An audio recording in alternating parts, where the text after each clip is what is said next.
அந்த உள்ளுலைக்கு ஆன்மா மூலம்தான் கர்மாக்களை கரைக்கலாம் சொன்னா குருவால மட்டும்தான் கரைக்கலாம். இதுதான் உதாரணம். அப்ப நீங்க உள்முகமா போகும்போது உங்களோட கர்மாக்கள் கரைக்கப்பட்டிருக்கு. இப்ப நாங்க உள்முகமா இருக்கிற குருவால மட்டும்தான் கரைக்கலாம். வேற எங்க போனாலும் பாருங்க, உள்முகமா இருக்கிற உள்ளுக்குள்ளே அந்த ஆன்மாவில் போறதுக்காக வழிகளை காட்டுவதான் நாங்க சரியை கிரியை.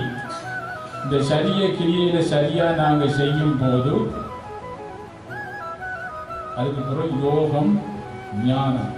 யோகம் என்றா இப்போ இந்த சரிய கிரியில நாங்க சரியா கவனிச்சு மனத்தை கவனிச்சு அதோட மனத்துக்கு ஒரு சக்தி உண்டாகும் யோகம்.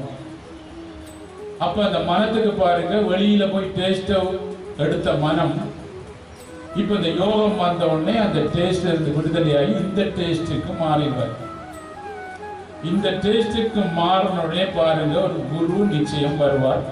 அதான் சரியை கிரியை யோகம் ஞானம்.